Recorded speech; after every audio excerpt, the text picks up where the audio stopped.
right. What happened yesterday was akin to those who are old enough to remember jigsaw puzzles. And that you would take a 1,000-piece jigsaw puzzle and you empty the box, and you've got to start sifting through those pieces. And you want to start, if you're real good, you start at the corners, right? Try to put your corners together.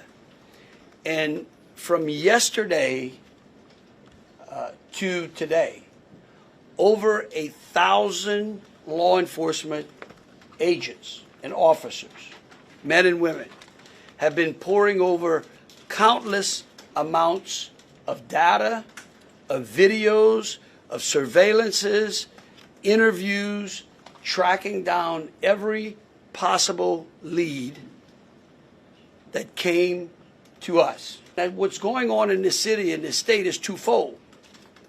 We've got an active criminal investigation going on, while we're also continuing to secure the city in preparation for 3 o'clock kickoff time for the Sugar Bowl. With that, I would also remind those who are in the city that as far as state resources are concerned, we have the Louisiana State Police, the Louisiana National Guard, which was part of that emergency declaration, which allowed us to put an entire MP company on the ground.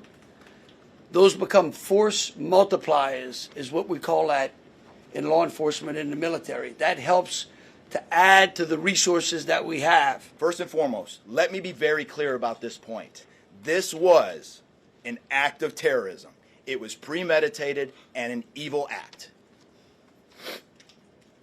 This was obviously a critical incident, and with that, lots of information and tips come pouring in from law enforcement, first responders, and the public. But at this point, currently, and this is another fact I want to be clear on, we do not assess at this point that anyone else involved in this attack is involved in this attack except for Shamsud-Din Jabbar, the subject you've already been briefed on. More than a dozen people were killed by a man crashing his pickup truck into a crowd in New Orleans on New Year's Day. Several more people were injured by the attack on revelers in the city's French Quarter. Reuters obtained the following of first responders in the aftermath. Some viewers may find graphic. It happened around 3:15 a.m. at the intersection of Canal and Bourbon Streets, a historic tourist destination. An eyewitness said she heard the rev of an engine, a loud impact, then screams.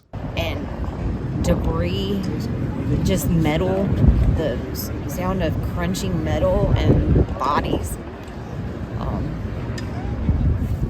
Police say the driver was 42-year-old Shamsud-Din Jabbar, an Army veteran from Texas. Officers said they found an ISIS flag in the vehicle. Jabbar was said to be in full military gear, subsequently got in a shootout with police and was killed. The incident has prompted an investigation into possible links to terrorist organizations.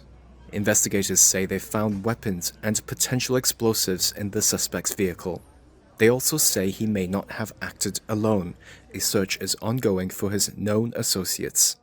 Public records show Jabbar worked in real estate in Houston. He had spent 10 years in the U.S. military as a human resources and IT specialist and had been deployed to Afghanistan. U.S. President Joe Biden condemned the attack in a media briefing and revealed more details about Jabbar. The FBI also reported to me that mere hours before the attack, he posted videos on social media indicating that he was inspired by ISIS, expressing a desire to kill. Biden also said investigators were checking for any link to a vehicle explosion outside Trump Tower in Las Vegas, but that no evidence had been found so far. ISIS, also called Islamic State or ISIL, is a Muslim militant group. It once imposed a reign of terror in Iraq and Syria until it collapsed from fighting a US-led coalition. Experts say ISIS has continued to recruit sympathizers online. Following the attack, New Orleans postponed college football's Sugar Bowl, which is played each year on New Year's Day. The city will also be the site of the NFL Super Bowl on February 9th.